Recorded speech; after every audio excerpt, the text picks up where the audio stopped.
Hi, welcome to Sumer P. Today I'm sharing how to make a spelt ciabatta. Ciabatta literally means slipper in Italian. It's like that funny shaped log that's like a rustic bread. Well, I made it for the first time recently because I had a request from one of my viewers, AC, if I could make a fluffy and light spelt ciabatta. And I had a success, so I thought I'd share how I did it with you. So first step, I would highly recommend measuring everything on your scales. You can do cup measurements, but with bread making, it's far more accurate to measure it with the scales. So I've got white spelt flour in here. And the one I use, it's a UK one that's really high in protein. The protein content on the bag here says 14.3, and that makes a difference when you're making bread. If you can get a protein content of about 12% or higher, that's fantastic. But if you're somewhere and you can only get whole grain spelt flour, you will find it's a little bit more dense, or if your protein content on your white spelt flour is lower, it might turn out dense. Anyway, I'll crack on and show you what I've done, or what I do. So in this, I've got just instant fast action yeast that doesn't require any proving. So that's a 7-gram packet. So I'm popping that in the bowl as well. And I've got 10 grams of salt, but I'm not going to put that near the yeast. I'm just going to put it on the other side. And I'm just going to stir that with my hand.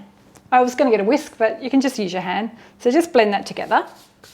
Now I've got flour everywhere. And we need to add in some water. So the recipe calls for warm water or lukewarm water. So what I do, a little tip, I use boiled kettle water and put 100 mils of that in there. And then I just use room temperature water. So there's another, 225.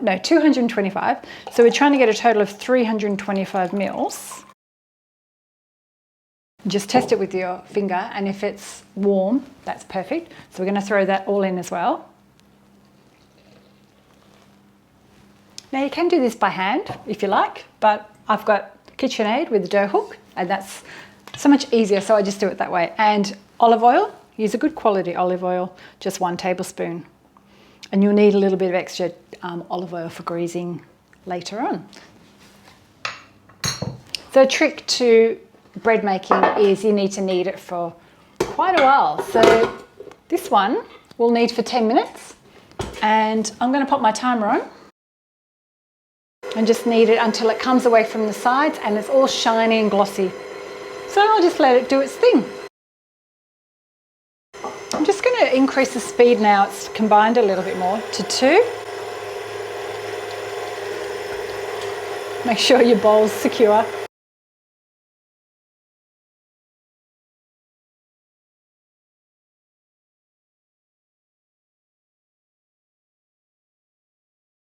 So it's been 4 minutes. I'm just going to check it just to show you.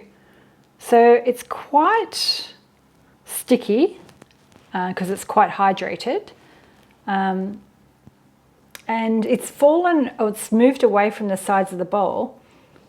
But I think I still see a few lumps in there. So I'm going to give it another 3 to 4 minutes.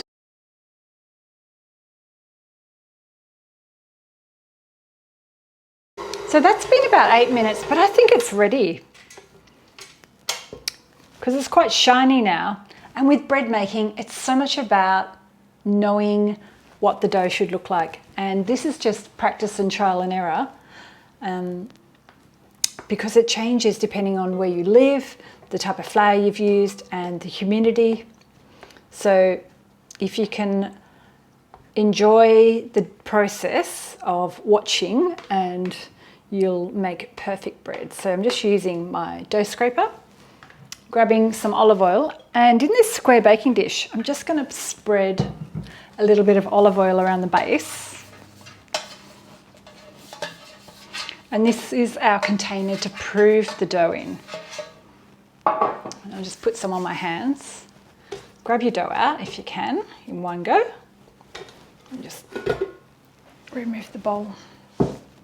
I'll grab my plastic dough scraper. So what we're going to do, we're just going to just form a little ball. And this is a bit different, a different process to regular bread making. Normally you sit it and let it rise for about an hour. So the first proof, we're going to sit for 20 minutes and cover that with a damp tea towel. Actually, mine's quite wet, so put your 20-minute timer on and we'll come back and I'll show you how to do the next step. 20-minute timer's on. I'm going to go away and clean up the rest of this stuff. Great tip, clean as you go and you won't have so much of a mess at the end. The 20-minute timer went off, so this is the next step. So the dough has risen slightly, but we need to fold it and add some air into it. So I'll show you the first one. Just got something on my dough, which I'm removing. So you grab one of the sides, let's say the left side, and fold it into the center. And grab the right side and kind of fold it into the center. And then try and have some oil on your hands. Pick it all up. It's going to be squidgy and delicate. Turn it over. And you let it rest for another 20 minutes. And I make a note with a pencil and a bit of paper to know where I'm up to. So number 1 is done and I put a tick. So we need to repeat this process 3 more times. So put another 20-minute timer on. And I'm going to go away and have a coffee. So we're ready for our second fold. So remove the damp cloth. It's looking a little bit bigger now, so we need to grab one of the sides and fold it into the center. And grab the other side and fold it into the center. And then lift it all up and try and flip it over. And then hopefully it comes off your hands. I forgot to oil my hands that time. And then we tick off that number 2's done. In the meantime, pop your oven on to, what do I need to put it on? It's about 230 fan forced, so quite high.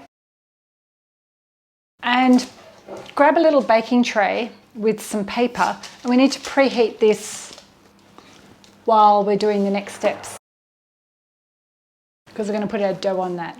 Okay, time to fold again. So grab your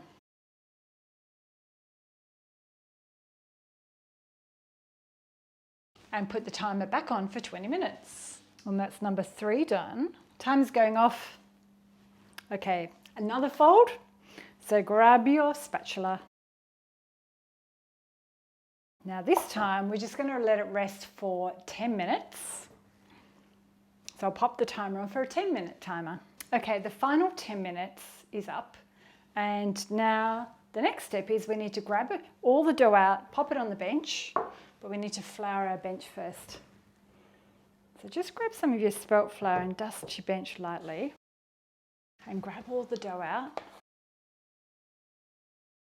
And then we need to just let this sit for 2 minutes before we pop it in the oven. So let's just put the timer on for 2 minutes.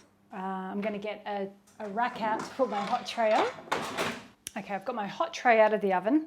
I probably left it in there a little bit too long. And then just grab your dough and pop it onto your hot tray and stretch it so it's like a rectangle. And that's about all you do. And drop your oven down to 200 degrees. And now we're going to bake this for 20 minutes.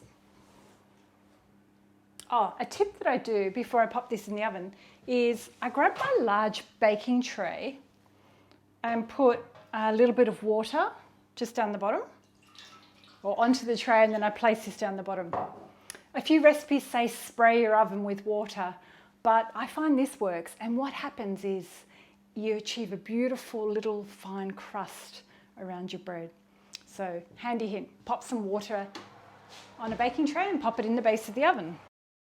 And then we're going to bake this for 20 minutes, about 18 to 20 minutes.